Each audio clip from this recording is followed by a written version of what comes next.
नमस्कार। भगवान प्रकट हो में आप सभी का स्वागत करना चाहूँगी। आपके साथ मैं हूँ भावना। दर्शकों, हम भगवान से कभी मिले नहीं हैं, न हमने उन्हें कभी देखा है, लेकिन जब भी कोई परेशानी, कोई दुख, कोई संकट आता है तो सबसे पहले हम किसे याद करते हैं? भगवान को। हे प्रभु, हमारी रक्षा कीजिए। हे प्रभु, हमें इस दुख से निकलने की शक्ति दीजिए। क्या कभी आपने कहा है कि भगवान आप प्रकट हों? हम जानते हैं आप हैं, हमारा विश्वास आप में अटूट है, लेकिन शायद हमने कभी ये नहीं कहा होगा भगवान आप प्रकट हों। तो ये कार्यक्रम है एक आवाज़ हम भगवान को लगाते हैं। इसमें हमारा साथ देते हैं इस अभियान के कार्यकर्ता पवन कुमार चौधरी जी। आइए उनका स्वागत करते हैं। पवन जी, बहुत बहुत स्वागत है आपका। पवन जी, बहुत अनूठी सी पहल है, एक असंभव सा प्रयास है। जानते हैं असंभव है, जानते हैं बहुत ही हास्यप्रद है, लेकिन फिर भी एक विश्वास, एक संकल्प सा मन में है कि हम अपने भगवान को, अपने परमपिता को, अपने माँ बापों को हम बुलाएंगे तो क्या वो नहीं आएंगे? इस विश्वास के साथ हम इस कार्यक्रम को आगे बढ़ाते हैं और जानने की कोशिश करते हैं। आपने अपनी पत्रिका में लिखा है, हम तेरे बच्चे अवश्य ही कपूत हैं। ऐसा लिखने का क्या अभिप्राय है? जी, बहुत सही आपने विश्लेषण किया है। बहुत सही आपने विश्लेषण किया है कि इस अभियान में एक बात तो मैं फिर से आपसे ये बताऊंगा कि आपने कहा कि एक विश्वास के साथ हम चल रहे हैं कि भगवान, मैं कहता हूं कि विश्वास के साथ नहीं, मूर्खतापूर्ण प्रयास के साथ, मूर्खतापूर्ण कोशिश के साथ, एक जैसे एक आदमी को सांस लेना उसकी ज़रूरत है। हम तो कहते हैं कि सांस लेने से भी ज़्यादा वो हमारा अस्तित्व का आधार है। हमें जैसे फिर से मैं एक एग्जांपल यही देना चाहूँगा कि एक बच्चा रो रहा है, उसे विश्वास है या नहीं है कि उसकी माँ उसके करीब है, उसकी माँ उसे सुन रही है, उसकी माँ सुन कर के आएगी। उसके पास कोई विश्वास नहीं होता है कि उसकी माँ उसे सुन भी रही है या नहीं सुन रही है, उसकी माँ वहाँ पर मौजूद है भी या नहीं है, उसकी माँ उसका रोना बेकार जाएगा, उसके रोने को सुन करके, उसकी आवाज़ को सुन करके उसकी माँ आएगी भी या नहीं आएगी। All these things are totally immaterial for that child. उस बच्चे के लिए ये सारी चीज़ें मायने नहीं रखती है। उसकी मायने रखती है कि मुझे चाहिए, मम्मी चाहिए, मुझे माँ माँ माँ करता है, बस वो आए, सुने ना सुने। इसी तरीके से, ठीक इसी तरीके से यह अभियान चलाया जा रहा है कि हम संसार से विदा हो रहे हैं। हम संसार में जैसे कल थे ऐसे आज नहीं हैं, जैसे आज हैं वैसे कल नहीं रहेंगे, और एक समय ऐसा आएगा जब हम बिल्कुल भी दृष्टिगोचर नहीं होंगे। हम दिखे, लोग बोलेंगे भाई वो एक समय था जब वो थे, हम रहेंगे ही नहीं। तो हम यहाँ से समाप्त होते चले जा रहे हैं, इस दुनिया से विदा होते चले जा रहे हैं।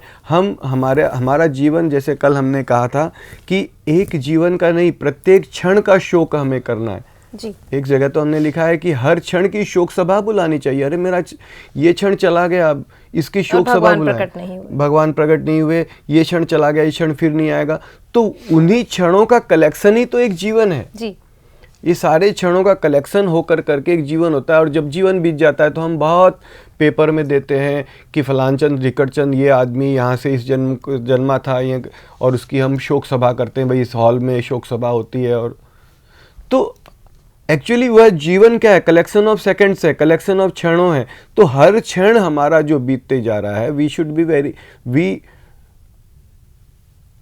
बी वेरी कॉशियस कि मेरा एक जीवन का एक क्षण चला गया, एक्चुअली कुछ पार्ट ऑफ द जीवन चला गया, और उसी के अंतर्गत जाते जाते जाते एक जगह हमने लिखा भी है कि जो अंतिम क्षण जाएगा हमारा, वह क्षण भी ठीक वैसा ही होगा जैसा ये क्षण है। हम बहुत आराम से जी रहे हैं, बहुत आराम से हम खा पी रहे हैं, बातचीत कर रहे हैं, एकदम मतलब यहाँ तक कि हमने देखा है एक बार एक जगह पे हमने लिखा भी है कि हम टाइम पास कर रहे हैं जी। कई बोल रहे हैं ना कि टाइम पास कैसे करेंगे यार, अपना टाइम पास हो गया।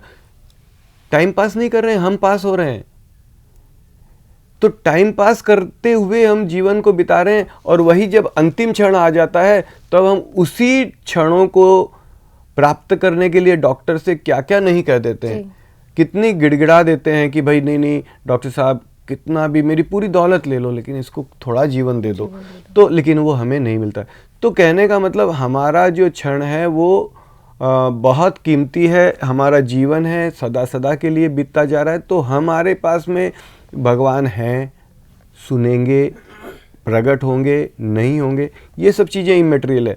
हमारे लिए है कि कोई ना कोई शक्ति, सब कहते हैं यहाँ पे, हिंदू कहता है, मुसलमान कहता है, सिख कहता है, ईसाई कहता है, हर व्यक्ति कहता है, आदिवासी कहता है, अफ्रीकन कहता है, जापानीज़ कहता है, चाइनीज़ कहता है कि कोई ना कोई शक्ति। ज़्यादातर लोग, हाँ कुछ लोग ऐसा भी कह देंगे नहीं नहीं कोई नहीं है भाई, ये हवा पानी भाप बनता है, बादल बन जाते हैं, हवा बरसात होती है, ये सब everything is scientifically this thing.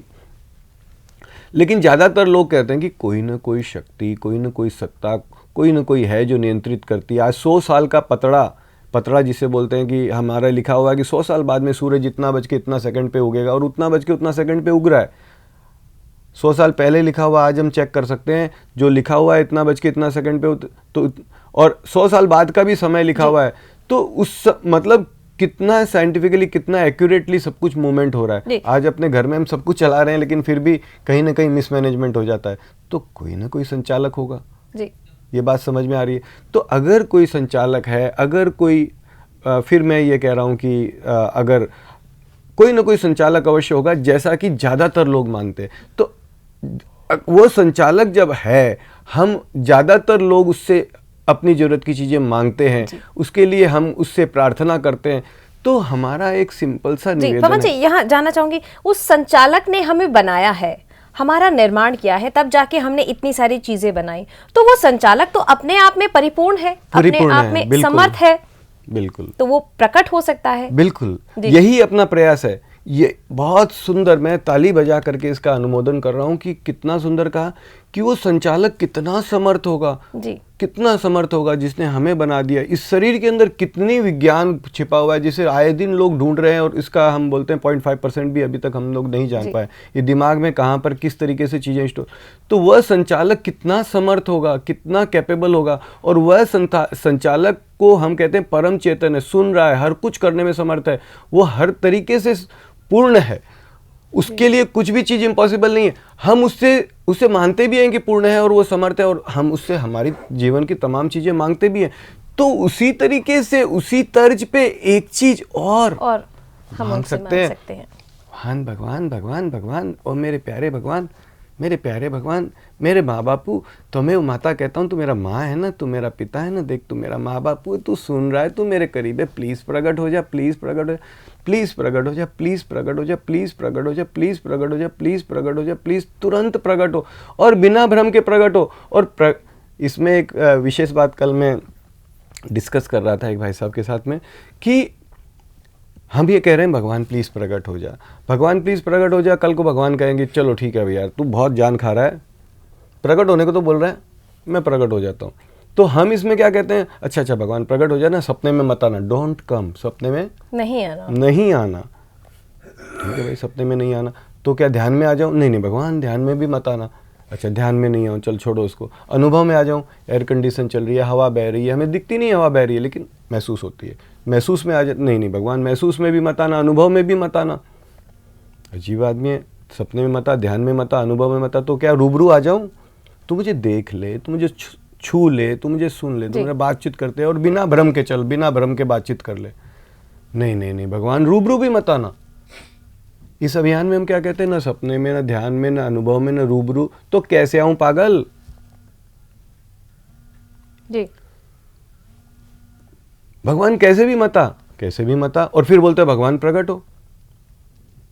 हाँ हाँ भगवान प्लीज प्रकट हो जा, भगवान प्लीज, तुरंत पागल हो गए, तुरंत प्रकट हो बोलता है, और सपने में मत आ, कैसे भी मत आ बोल। हाँ भगवान मैं तुझे कह रहा हूं कि प्रकट हो, लेकिन साथ में कह रहा हूं कि प्लीज तू क्यों मुझे दिखे, तू मुझे दिखेगा बड़ा आनंद आएगा, मुझे बड़ा आनंद आएगा, मुझे मेरा जीवन सफल हो जाए। लेकिन मुझे एक बात बता दे कि मैं तेरा प्यारा, ज्यादा प्यारा VIP बेटा कैसे हो गया, क्यों मुझे आनंद आए, क्यों मेरी बहन को आनंद ना आए? जी, सबको भ्रम रहित दिखे, सबको दिखना, पहले मेरी बहन को दिख, वह भी तो तेरी उतनी ही संतान है जितना कि मैं हूं, तो इसलिए मैं डिनाई कर रहा हूं कि भगवान मेरे सामने रूबरू भी मत आ, सपने में भी मत आ, अनुभव में, ध्यान में भी मत आ, क्योंकि मैं मेरी, जैसे हम लोग एक एग्जाम्पल देते हैं कि एक गांव है, उसमें एक गरीब किसान है या गरीब व्यक्ति है, वो उसके पास खाने कमाने का कोई साधन नहीं है, तो क्या करता है कि कहीं से मांग कर करके गांव में जाता है, मांग करके 10-5 रोटी मांग करके लाके माँ बाप और 4 बच्चे मिल करके बैठ के खा लेते हैं। अब उनसे उनका पेट नहीं भरता है, लेकिन वो 10-15 रोटी जो भी आती है बांट के खा लेते हैं। अब क्या होता है कि एक दिन उनके घर में किसी बड़े जमींदार की शादी के घर का एक लड्डू आ जाता है, तो पिताजी देखते हैं, अरे यार तो बहुत लड्डू आ गया, बढ़िया लड्डू आ गया, बेटे से कहते हैं बेटा बेटा ये लड्डू आया तू खा ले जी। तो बेटा क्या कहेगा वहां पर, बापूजी भूख तो इतनी लगी कि मैं 3 लड्डू खा लूं। नहीं, लेकिन बापूजी मेरे 3 भाई भूखे सो रहे हैं, हम 4 भाई हैं, 3 भाई भूखे सो रहे हैं, मैं जैसे आप 4-10 रोटी लाते हो तो कैसे बीच में रख लेते हैं, सब खाते हैं जी जी, तो क्यों मैं अकेला खाऊं, भले मुझे एक पूरे लड्डू की जगह छोटा सा टुकड़ा मिलेगा, लेकिन आप भी बैठो, माँ भी बैठे, चारों भाई बैठे, हम चारों मिलकर, तो इस अभियान में कहा जाता है भगवान तू दिखेगा मुझे बड़ा आनंद आएगा, लेकिन सबको दिखे, लेकिन तू सबको दिखना, किसी को भी लड्डू देने से वंचित रखे तो मुझे रख पहले जी। सबको, क्या हम अपने पिता से मांग नहीं कर सकते? तो यह अभियान है कि हम इसमें ना हमारे पास कोई विश्वास है ना कुछ है, हम उससे मांग कर रहे हैं, मूर्खता भरी मांग कर रहे हैं, पागल की तरह मांग कर रहे हैं, सिंपल मांग कर रहे हैं, सीधे साधे शब्दों में, संस्कृत में नहीं, जैसे भाषा आती है, आधी हिंदी आधी इंग्लिश, लेकिन हम हमारे पिता को, हमारे मालिक को, हमारे माँ बाप को सब समझ में आता है। और उसी कड़ी में जैसा कि अभी हम इस प्रश्न पर भी आ जाते हैं, जिस प्रश्न में हमने लिखा है कि भगवान हम तेरे कपूत बच्चे हैं जी। हम तेरे, आपने कहा कि कपूत क्यों लिखा, क्योंकि कपूत यानी कि सपूत तो वो होता है जो दिन भर माँ बाप की सेवा करे, माँ बाप को उनसे, हाँ बात करे, उनकी भक्ति करे, उनको खुश करे, लेकिन हम दिन भर संसार में लगे हैं और गलत गंदे काम में, इस काम में, यहाँ फिसल गए, वहाँ थोड़ा सा निचान देखी तो वहाँ फिसल गए, वहाँ आराम मिला वहाँ चले गए, वहाँ हर प्रकार की गंदगियाँ हमें भरी पड़ी है, हर प्रकार के लोभ लालच सब चीज़ हमारे में, तो हम तो भगवान किसी भी तरह से सपूत कहलाने लायक नहीं है, हम तेरे कपूत बच्चे हैं। लेकिन हाँ, कितने भी कपूत हैं, कितने भी गंदे हैं, तेरी सामर्थ्य और तेरी कृपा और तेरी दया कितनी प्यारी है, कितनी बड़ी है, कितनी महान है कि तू कपूत हो, सपूत हो, हम जैसे निम्नाति निम्न, नीचे से भी नीचे से भी नीचे से भी निम्नाति निम्न के भी तू करीब है। ऐसे नहीं बोलता है कि जय तुम्हारे पास में नहीं, हर कण में समाया है। कितनी देखा जाए तो कितनी प्यारी चीज है ये कि भगवान कहते हैं कि हर कोई कहता है हरि व्यापक सर्वत्र समाना, दे डजंट डिस्क्रिमिनेट इट कि भाई ये भक्त है इसके पास भगवान ज्यादा समाया है और ये अभक्त है हमारे जैसा, समान रूप से हर जगह विद्यमान, हर जगह से। मुसलमान भाई कहता है अल्लाह खुदा हर जगह, इट इज नॉट दैट कि भाई मक्का मदीना में ज्यादा है जी, पॉइंट टू बी हर जगह। अंग्रेज कहता है God is omni present everywhere. तो ये भगवान है हमारा। हम कितने भी मालिक मेरे प्यारे माँ बाप का पूत हो जाएं, कैसे भी हो जाएं, तू हमारा साथ नहीं छोड़ता है, हर कण में समा करके हमारे हर कण में। तो हम तुझे, जो तू मेरे हर कण में हमारे करीब है, हर जगह हमारे साथ है, उस प्यारे को, उस परम पिता को, चाहे हम उसे ईश्वर कहें, खुदा कहें, गॉड कहें, उसे हम आवाज दे रहे हैं, भगवान प्लीज प्रकट हो, माँ बापू प्लीज बिना भ्रम के सबको दिखते, सबको गले लगाते प्रकट हो। ये अपना।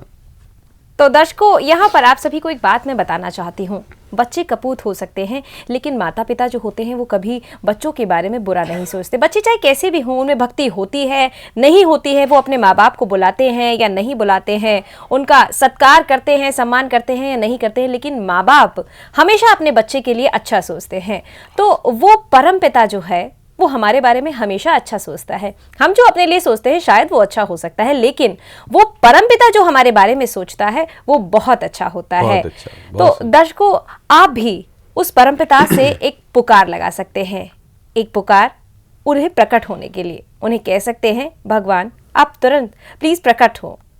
तो क्या वो आपकी पुकार नहीं सुनेंगे? जब आप वो आपकी इतनी सारी पुकारें सुनते हैं, आप धन मांगते हैं, आपको धन मिलता है, आप अच्छा स्वास्थ्य मांगते हैं, आपको अच्छा स्वास्थ्य मिलता है। नहीं, एक सेकंड में रोकना चाहूंगा कि हम स्वास्थ्य मांगते हैं, हमें मिलता भी है, धन मांगते हैं, हमें मिलता भी है, लेकिन साथ में एक बात और है कि मिले या ना मिले, जी, विश्वास मन में कायम रहता है, विश्वास भी कायम रहता है। हम मांगते हैं, हम मांगते हैं। कई बार ऐसा कोई बोलेगा कि भी हमने तो बहुत मांगा, हमें तो अभी तक मिला नहीं जी, तो भले ना मिले, लेकिन हम मांगना नहीं छोड़ते। हाँ, विश्वास नहीं खत्म होता, वो मांग उनकी खत्म नहीं होती। हाँ, वो परमपिता से लगातार उन चीजों को मांगते रहते हैं, मांगते रहते हैं। हमारी ताज जिंदगी बीत जाती है, वो चीज वो भले ना मिले, लेकिन हम मांगते रहते हैं। तो उसी तर्ज पर एक पुकार आप लगा सकते हैं उस प्रभु से, उस परमपिता से प्रकट होने के लिए, और ये जानते हुए कि नहीं प्रकट होंगे। एक असंभव प्रयास है, फिर भी एक पुकार हम लगा सकते हैं अपने परमपिता से। वो आए या ना आए, ये उन पर निर्भर करता है। एक पुकार आप लगा सकते हैं। इस पुकार से संबंधित आपका कोई भी सवाल है, कोई भी संशय मन में है, तो आप हमारे संस्थान से जुड़ सकते हैं। आपको यहाँ पर आने की जरूरत नहीं है, आप सिर्फ एक फोन कॉल कर सकते हैं, और वो फोन कॉल भी हम आपको काट के दोबारा कॉल बैक करते हैं। कोई दान दक्षिणा आपसे नहीं ली जाती, किसी तरह का आपको फॉर्म नहीं भरना है, किसी तरह का रजिस्ट्रेशन आपको नहीं कराना है। सिर्फ आपके मन में कोई भी सवाल है वो आप पूछ सकते हैं। आपको, आप जहां हैं, जैसे हैं, अच्छे हैं, बुरे हैं, अच्छी परिस्थिति में हैं, गरीब हैं, अमीर है, एक पुकार लगा सकते हैं। फिलहाल वक्त हो गया है आप सभी से विदा लेने का, लेकिन जाने से पहले पवन जी का धन्यवाद देना चाहेंगे। पवन जी, बहुत बहुत धन्यवाद। बहुत थैंक यू। नमस्कार।